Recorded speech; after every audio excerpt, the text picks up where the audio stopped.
Good afternoon, fellow motorcyclists. We're here today to have a bit of a chat with a couple of guys who are doing marvellous work for those here in Chiang Mai that really need help.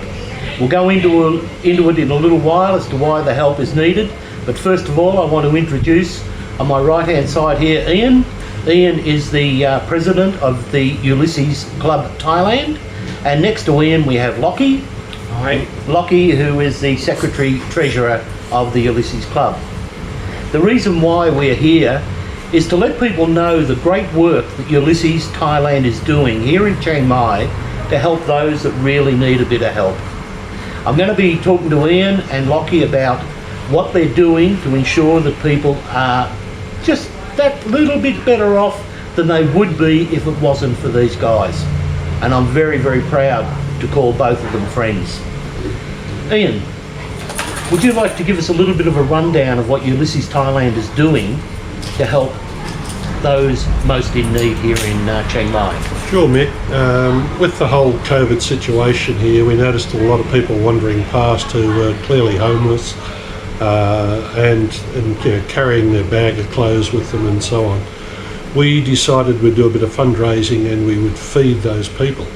We started with a sign out front of the restaurant here, and we extended that. We decided that we needed to take the meals to where the people were, and we started off doing 60 meals a night. We've got as high as 200 meals a night, and we're running at 1,200 meals a week, at the moment, taking them to 4 main delivery places. Lots of rats in the street where we go. They're not the tourist spots.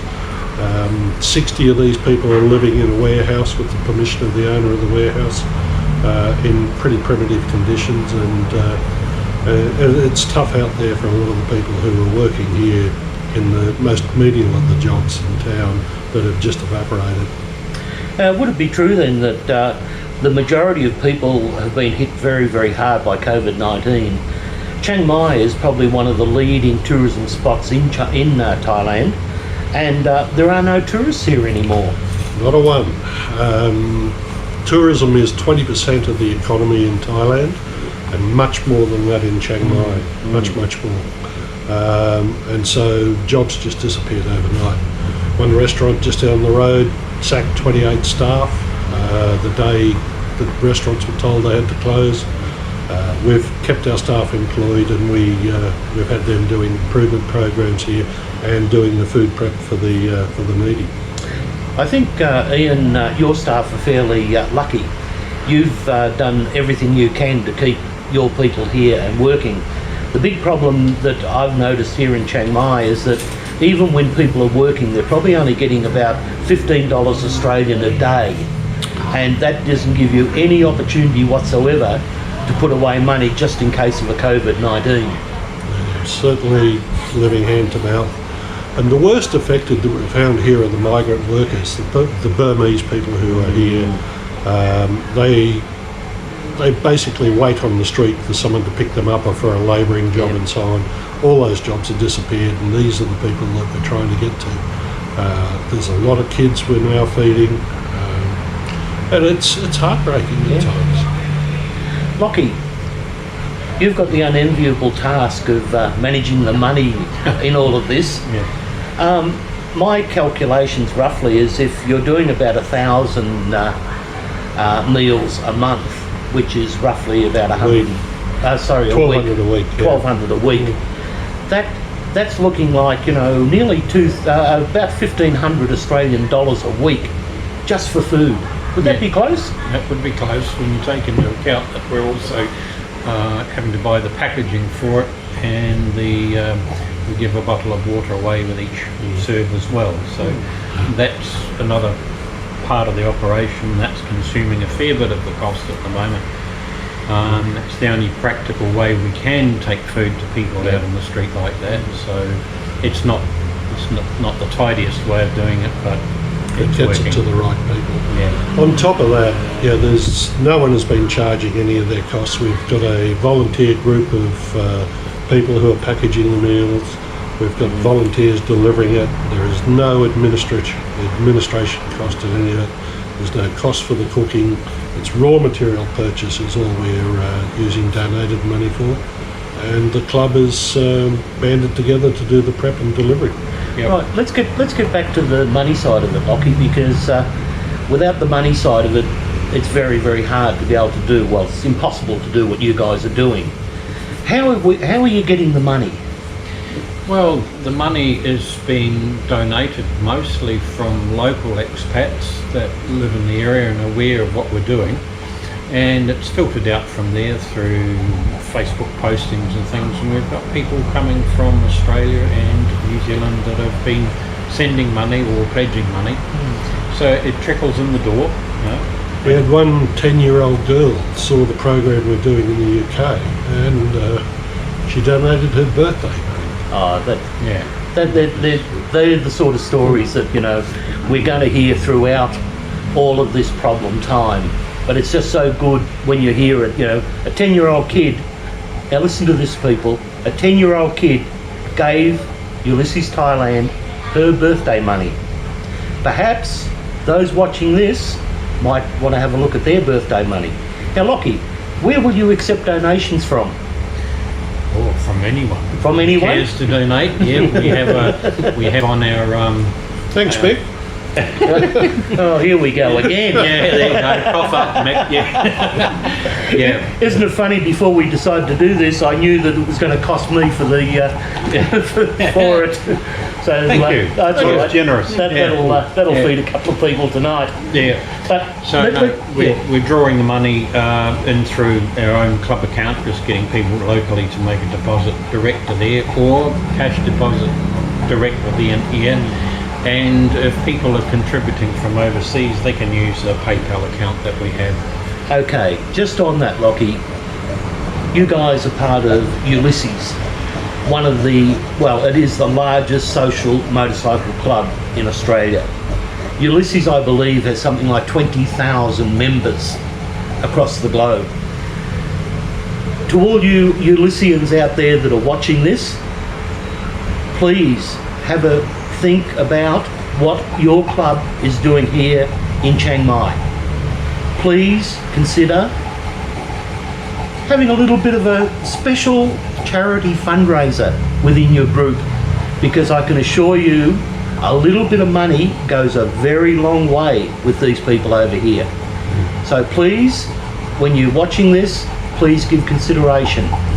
Ian, can you give us a little bit of an idea of the people that you're dealing with out there? How are they responding to you?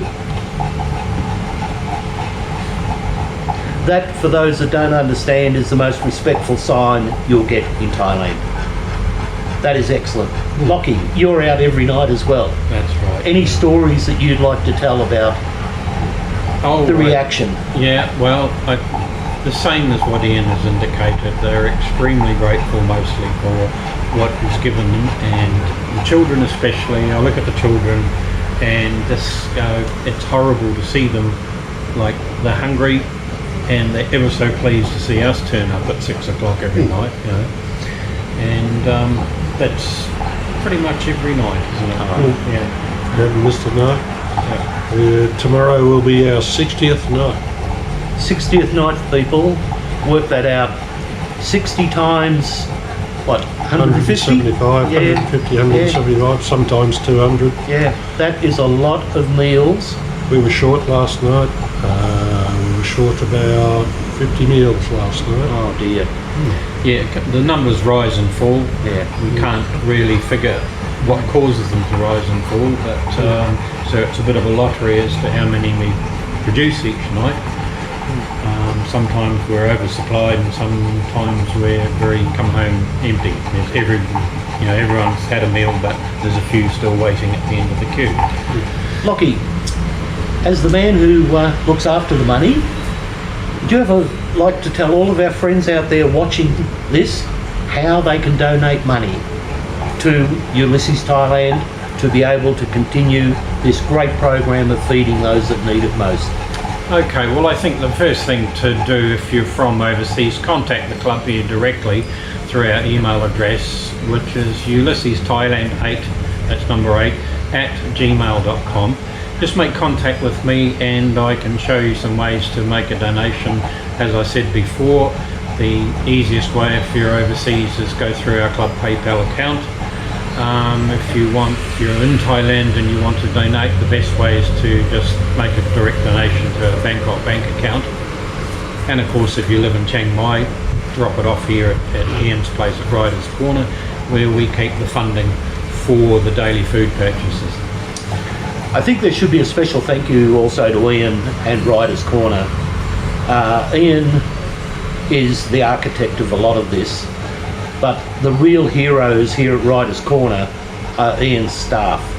Ian's staff have got right in behind this. Ian's staff are the ones that are doing all of the work and getting the meals out there. Ian and the other riders, well, they take it out and give it to the people. But without the people back here at Riders Corner putting the meals together, there would be none. That's very true, but also a nod to all of our delivery drivers. We have a rotating number of them. There's about 3 or 4 of us that are poor, and there's guys just come and join in when they get the time. They turn up on their bike.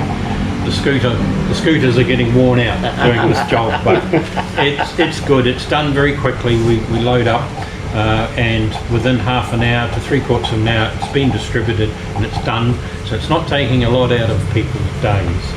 That's excellent, Lachie. And Ian, parting comments. No, that's it, Mick. You've said it all. I think it's there's a lot of people out there suffering, and this has got to go on for a long time, unfortunately. I think you're right, Ian, and it is going to go on for a long time. I think the Australian ambassador on his one of his public addresses is talking about no real tourism activity from externally before the 17th of September. So people here are not going to be able to work and get work until the tourists return. So many people here in Chiang Mai rely completely on tourism. It is a tourism mecca, and without tourism, we have what we have. People, all those that are watching, please dig deep, get the money to Lachie. Lachie and Ian will get and Ian's great team here in the kitchen, they will get the food out to those that need it most. Thanks you all for watching. It's been a pleasure talking to you. Bye. See ya.